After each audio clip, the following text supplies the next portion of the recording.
Bismillahirrahmanirrahim. Assalamualaikum warahmatullahi wabarakatuh, Bapak. Waalaikumsalam. Sebelumnya perkenalkan Bapak, kami dari mahasiswa FKN Unmul Samarinda. Saya sendiri Ahmad Fadil Azim. Ini ada 4 teman saya. Yang pertama Bapak, tentang jabatan Bapak saat ini apa dan sudah berapa lama menempuh jabatan ini? Ya, terima kasih. Selamat datang pada dan siswa. Saya sudah menduduki jabatan ini sudah lama, yakni Sekretaris Kecamatan kurang lebih setahun, dan sekarang menjabat sebagai PLT Kecamatan Sungai Tinggi, PLT Camat. Ini kurang lebih dengan Untuk bisa diceritakan Bapak untuk pengalaman ini sebelum memangku jabatan sebagai PLT, mungkin sebelumnya apa saja pengalaman? Iya, memang ya, pengalaman adalah guru yang terbaik.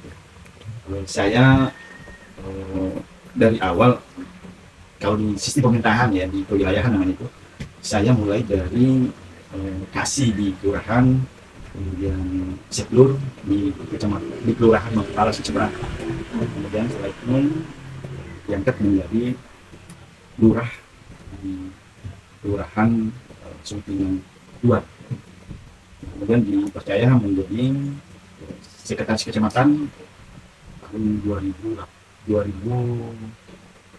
apa ya, Bapak lupa nih, 2028 ya, salah ya? Belum sih. Ini 2025 ya? 2024. Jadi dari lurah 2022, kemudian ke sekcam ini 2023, lalu 3 bulan yang lalu jadi pelaksana tugas camat.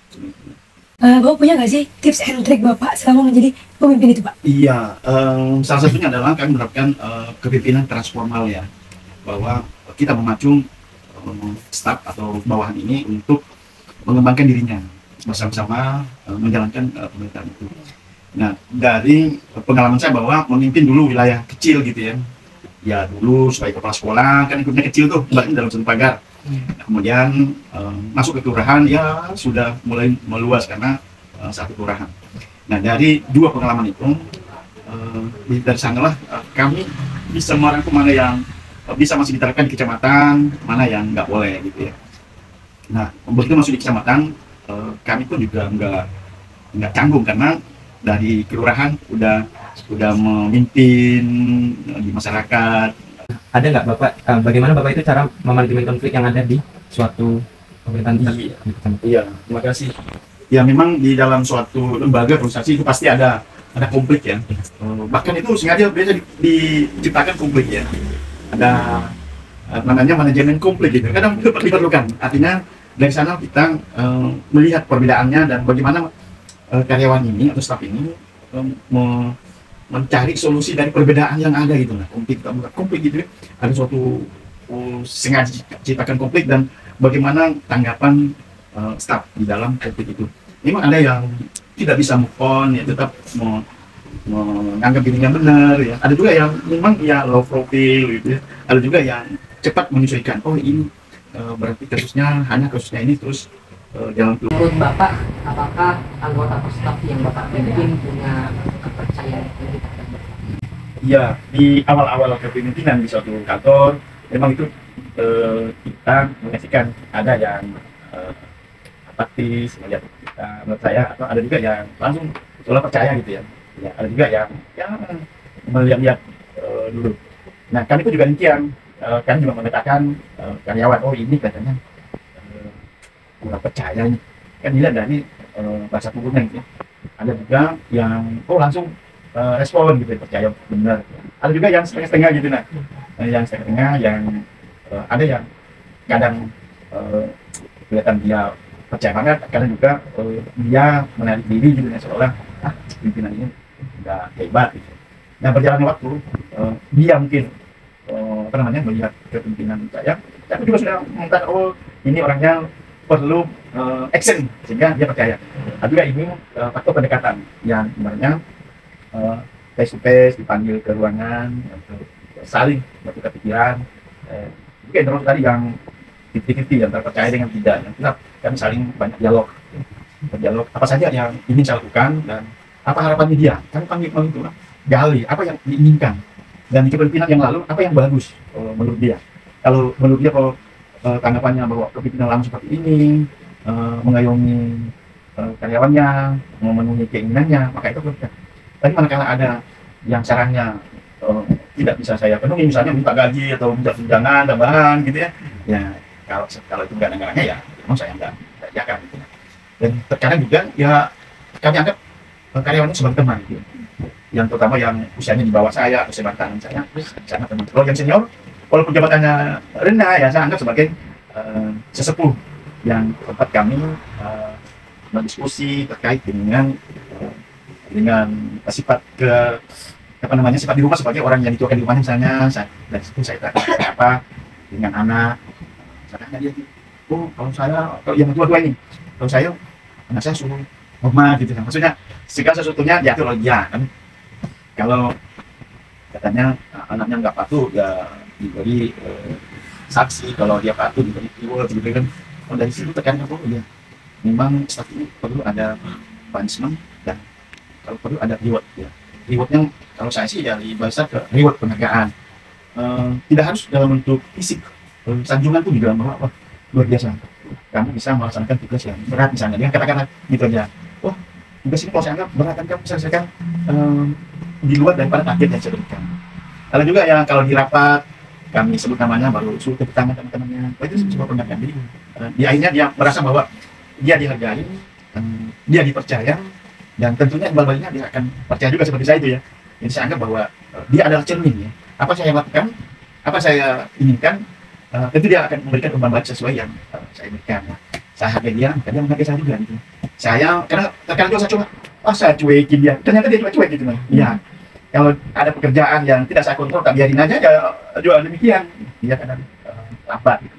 Tapi manakala saya beri kontrol, saya beri arahan, dia yang eksekusi, jadi tidak tepat. Jadi betul-betul itu teman atau karyawan ini adalah sebuah cermin lah. Apa yang saya perbuat dia akan memperbuat seperti itu. Mungkin motivasi ataupun apa yang menjadi Bapak percaya diri bisa melanjutkan kepemimpinan camat sebelumnya? Ya istilahnya itu yang pede amat, pede aja gitu ya. Ya, itu memang penting itu ya, rasa percaya diri itu harus ditanamkan diri kita. Saya ini misalnya, saya satu-satunya yang menjadi pejabat yang tertinggi di lembaga ini. Itu ada besar besar pengaruhnya bahwa saya lah yang pejabat yang tertinggi di sini. Saya memiliki secara hierarki memiliki kekuasaan yang tinggi terhadap orang-orang ini, sehingga saya tidak canggung, saya tidak grogi misalnya, karena saya anggap saya yang terbaik lah di antara yang terbaik ini. Saya anggap juga bahwa saya adalah mitranya dia, jadi saya tidak juga menganggap bahwa dia lebih kosong namanya, tapi saya anggap sebagai mitra. Jadi itu memberikan saya kepercayaan diri bahwa saya yang tertinggi jabatan sini, kemudian saya yang mengatur pekerjaannya sesuai kemampuan orangnya, kemudian teman-teman ini mendengarkan apa yang saya inginkan, yang saya arahkan, sehingga saya menganggap bahwa itu ada kepercayaan diri saya gitu ya. Jadi izin Pak ya, kan setiap manusia pasti punya kekurangan atau kelemahan Pak ya. Nah, bagaimana cara Bapak untuk mengatasi hal tersebut? Ya kekurangan, ya tentu ada kekurangan saya sebagai pemimpin, ada juga kekurangan teman-teman yang sebagai bawahan saya gitu ya. Saya mengakui bahwa saya tidak sempurna dan saya tidak bisa berbuat apa-apa tanpa bantuan dari rekan-rekan kerja. Saya mengakui bahwa kekurangan saya tidak semuanya tahu aplikasi yang ada di pemerintahan. Maka saya delegasikan staf saya yang muda-muda yang tahu IT misalnya. Nah itu kekurangan. Nah, teman-teman yang sudah usul itu kalau dikasih aplikasi yang berbasis IT itu juga kewalahan. Nah sehingga mau tidak mau kadang lintas sektor kan itu ada bidang-bidangnya ya. Nah di saat bidang ini kasihnya tidak familiar dengan IT, maka dari bidang lain saya suruh bantu ya.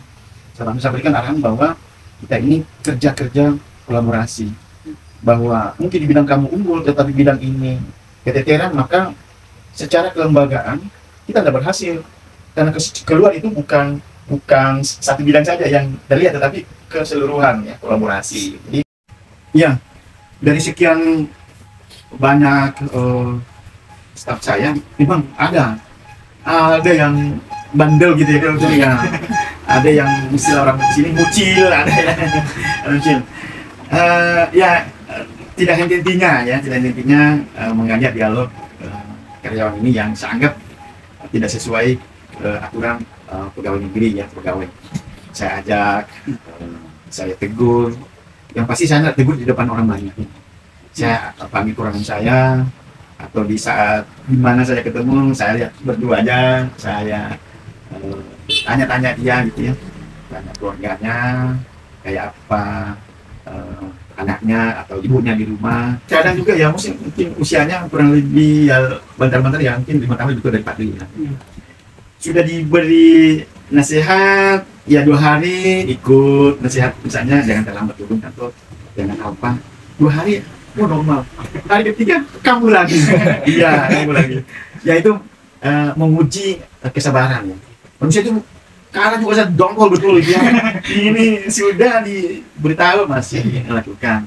Nah di saat emosi saya nggak SMS, nggak SMS maksudnya ke dia, saya ambil panik. Lebih baik saya di dalam kamar ruang saya aja ya istighfar saja gitu. Atau mungkin Bapak punya rencana untuk memberikan dampak positif lainnya ke Kecamatan Sungai Pinang ini, Pak? Iya, itu namanya inovasi ya. Ya, ada perubahan. Memang saya lihat lah bahwa program ini terutama di pelayanan, karena memang Pak Andi Harun ini meminta pelayanan di masyarakat yang harus diutamakan. Karena kita ini ujung tombak pelayanan pemerintahan di masyarakat. Yang salah satunya tadi bahwa ada digital kecamatan. Jadi masyarakat kami berikan link melalui RT, melalui kelurahan, link yang bisa dia menggunakan HP yang HP Android gitu ya. Dia tinggal mengupload itu apa yang dia inginkan ya. Dia inginkan. Nah itu ke depan kita memberikan itu aplikasi itu. Jadi dari rumah dia sudah mengirim datanya. Di kantor operator langsung menerima, langsung mengolah. Jadi begitu dia datang ke kantor itu sudah selesai. Ataukah kita sampaikan mau di PDF kan ya itu langsung tinggal nunggu di rumah. Tapi ini memang belum berjalan, tapi ke depan kita ingin sempurnakan seperti itu pelayanan ke masyarakat sehingga masyarakat merasa pelayanan mudah. Iya. Masyarakat tidak perlu mengeluarkan biaya bensin, makan di warung gitu ya. Ya selesai di rumah tanpa meninggalkan rumahnya. Ya itu ke depannya. Ya termasuk juga ini ya staf tadi itu harus familiar dengan aplikasi itu. Nah itu bagaimana Bapak mengambil keputusan, apakah Bapak punya prinsip sendiri atau ada pertimbangan dalam mengambil keputusan yang sulit itu Pak? Iya, keputusan itu pasti ada ya, pasti ada bahwa keputusan sulit. Tetapi segala keputusan saya ambil, saya utamakan yang akademik lah, yang berbasis data. Iya. Tentu berdasarkan mungkin ada survei gitu ya yang saya gunakan, survei kecil misalnya. Dari situlah saya ambil keputusan mana yang saya ambil gitu. Memang terkadang sulit. Lagi-lagi kami ada musyawarah, ada melibatkan beberapa elemen menengahi itu. Karena kadang tambang ini kan merasa sugih tinggalkannya sudah gitu, padahal masih tahannya dia gitu ya. Kata motivasi, Ya. kata hari ini akan menjadi pemimpin. Iya. Jadi kata orang itu adalah mahasiswa hari ini besok adalah pemimpin masa depan. Kalian harus betul-betul mengikuti perkuliahan secara akademik ya, dan juga mengikuti di kampus itu organisasi-organisasi kemahasiswaan ikut gitu. Pun kalau ada organisasi kepemudaan di luar ikut gitu ya, bahwa dari sanalah diasah jiwa kepemimpinan kita, jiwa dipimpin misalnya juga ya. Artinya kan di organisasi itu kan ada pemimpinnya gitu ya, kita sebagai bawahan, sebagai anggota grup, anggota organisasi itu ya sebagai bawahannya. Jadi jangan hanya mengikuti perkuliahan akademik itu saja tanpa ikut organisasi kampus, organisasi kemahasiswaan. Itu sangat mendukung itu kepemimpinannya. Jadi benar-benar bahwa hari ini adalah mahasiswa, besok adalah pemimpin. Terima kasih Bapak sudah berkenan bersama kami untuk berkunjung ke sini menyampaikan tentang tips and trik bagaimana menjadi pemimpin sebagai dalam hal ini PLT Camat sebenarnya. Siap. Terima kasih.